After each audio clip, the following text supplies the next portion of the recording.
Hi అండి, అందరూ ఎలా ఉన్నారు? బాగున్నారా? నేను బాగున్నానండి. ఇవాళ ఉపిడి పిండి చేస్తున్నాను. సో 5 కప్పుల అంటే 5 గ్లాసుల బియ్యం రవ్వ, అంటే నేను బియ్యాన్ని గ్రైండ్ చేసి పెట్టుకున్నాను. సో 5 గ్లాసుల బియ్యం రవ్వకి నేను బియ్యం గ్రైండ్ చేసుకుంటే వచ్చిన రవ్వకి నేను ఒక ఫుల్ గ్లాస్ పెసరపప్పు తీసుకున్నాను. సో 5 గ్లాసుల బియ్యం రవ్వకి 1 గ్లాసే తీసుకున్నాను. ఎక్కువ తీసుకోకూడదు, బాగోదు.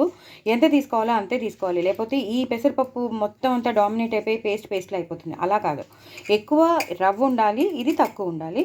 సో ఇది 1 గ్లాస్ ఫుల్ తీసుకున్నాను, ఇది 5 గ్లాసులు తీసుకున్నాను కాబట్టి సరిపోతుంది.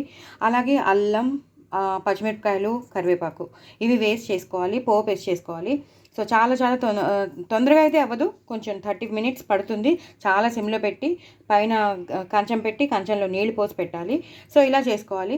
సో ఫస్ట్ అయితే మీకు చూపించేశాను. దీన్ని యాక్సిస్గా వేసేసుకోవచ్చు, నో ప్రాబ్లం. లేదా కడిగి కూడా వేసుకోవచ్చు, ఇలా కూడా వేసేసుకోవచ్చు. సో నేనైతే బియ్యాన్ని కాసేపు నిన్ననే కడిగి పెట్టేసుకున్నాను, రవ్వ చేసేసుకున్నాను. ఇప్పుడు నేను అందులో పెసరపప్పు కలిపేశాను. సో ఇప్పుడు నేను ఇలాగా అన్నీ తరిగి పెట్టేసుకున్నాను. ఇప్పుడు మనం ప్రొసీజర్లోకి వెళ్ళిపోదాం. కుక్కర్లో చేసేస్తున్నానండి. సో ఆవాలు, జీలకర్ర, ఎండుమిరపకాయలు, మినపప్పు వేసేసుకున్నాను.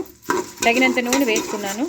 దీంట్లో ఇంకా శనగపప్పు కానీ అవి వేయరు, జస్ట్ మినపప్పే వేస్తారు. కానీ ఎక్కువగా వేసుకుంటారు, మినపప్పును ఎక్కువ వేసుకుంటారు. అలాగే ఆవాలు, జీలకర్ర, ఎండుమిరపకాయలు ఎలాగో కామన్, మీకు తెలుసు కదా. సో ఇవి బాగా వేగిపోవాలి. సో నేను 5 గ్లాసుల రవ్వ తీసుకున్నాను కాబట్టి, బియ్యం రవ్వ, దానికి తగినట్టుగా 1 గ్లాస్ వేసాను కాబట్టి పెసరపప్పు మొత్తం కలిపి 6 కాబట్టి 6 రెళ్ళు 12. సో 6 రెళ్ళు 12 గ్లాసులు నీళ్లు మనం రెడీ చేసి పెట్టేసుకుంటే ఇవి వేగిపోయాక మనం వేసేసుకోవచ్చు. ఇవి వేగడానికి టైం పడుతుందండి. ఒక్కసారి వేగాక మీకు మళ్ళీ చూపిస్తాను. చూసారు కదండి, ఎర్రగా మంచిగా దోరగా వేగిపోయింది మన పెసరపప్పు. సో ఇప్పుడు ఏం చేసేస్తామంటే అల్లం, ఇందాక మీకు చూపించాను కదా, అల్లం ముక్కలు, పచ్చిమిరపకాయలు వేసేసుకుందాం. మనం ఎన్ని తరిగి పెట్టుకున్నామో అన్నీ వేసేసుకుందాం. కరివేపాకుతో సహా వేసేసుకుందాం. కొంచెం ఎక్కువే పడతాయి, చూసారు కదా. పచ్చిమిరపకాయలు కానీ అల్లం కానీ ఎక్కువే పడుతుంది, అలాగే కరివేపాకు కూడా ఎక్కువే పడుతుంది. అంత కరివేపాకు, ఈ పచ్చిమిరపకాయలు, ఈ అల్లంలోనే ఉంటుందండి టేస్ట్. ఇది ఒక్కసారి వేగిపోయాక మనం కొలిచి పెట్టుకున్న వాటర్ వేసేయచ్చు. ఇది ఒక్కసారి వేగిపోవాలండి. సో ఒక్కసారి వేగిపోయాక నేను మీకు మళ్ళీ చూపిస్తాను.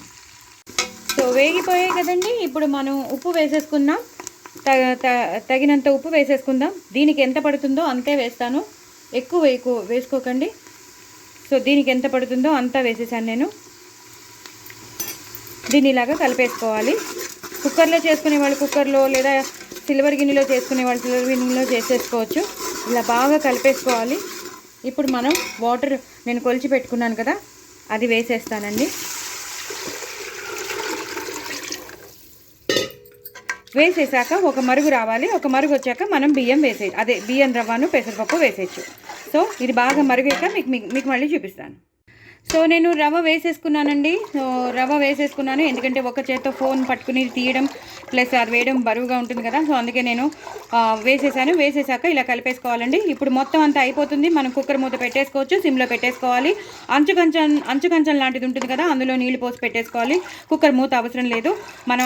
మనం ఏదైతే అంచు కంచం ఉంటుందో ఆ అంచు కంచంలో నీళ్లు పోసేసి పెట్టేసుకుంటే అప్పుడప్పుడు 2-3 విడతలు కానీ 4 విడతలు కానీ తీస్తూ ఉండాలి, కదుపుతూ ఉండాలి. ఇలా ఇప్పుడు మాత్రం దీంతో చేయాలి, తర్వాత మాత్రం ఈ కాడతోనే కదపాలన్నమాట. సో చాలా చాలా టేస్టీగా ఉంటుంది. చాలా ఫేమస్ ఉప్పిడి పిండి పెసరపప్పుతో చేసినది. చాలా చాలా బాగుంటుంది. టమాటో పచ్చడి కానీ, అల్ల పచ్చడి కానీ, పల్లి పచ్చడి కానీ, ఆవకాయ కానీ, అన్ని పచ్చళ్ళు బాగుంటాయి. అలాగే చారు బాగుంటుంది, సాంబార్ బాగుంటుంది, అన్నీ బాగుంటాయి. సో ఇదనమాట. నేను ఇప్పుడు దీని మీద అంచుకంచంలో నీళ్ళు పోసేసి మూత పెట్టేసుకుంటాను. మొత్తం అంతా అయ్యాకనే ఇంకా మీకు చూపించేస్తాను, అయిపోతుంది.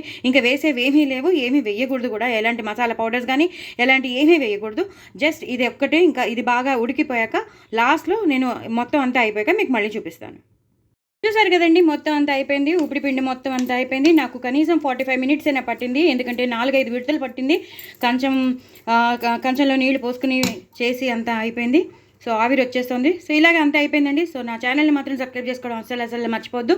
నేను ఇందాక చెప్పిన వాటిని అన్నింటిలోనూ నంచుకొని తినండి. చాలా చాలా టేస్టీగా ఉంటుంది. ఎంత టేస్టీగా ఉంటుందో చెప్పలేము. చాలా ఫేమస్ ఉప్పిడిపిండి అంటే. నేను చెప్పినట్టు అన్ని విధాలుగా అన్నీ వేసుకుని చేసుకోండి, సూపర్బ్ ఉంటుంది. సూపర్బ్ అంటే సూపర్బ్. అడుగున అట్టు కూడా వస్తుంది. ఆ అట్టుని కూడా పిల్లలు ఎంజాయ్ చేస్తారు, మీరు కూడా ఎంజాయ్ చేస్తారు. మేమైతే పక్కకు పెట్టుకుని లాస్ట్లో తింటాం అనమాట. సో నా ఛానల్ మాత్రం సబ్స్క్రైబ్ చేసుకోవడం అసలు మర్చిపోదు. బాయ్ అండి.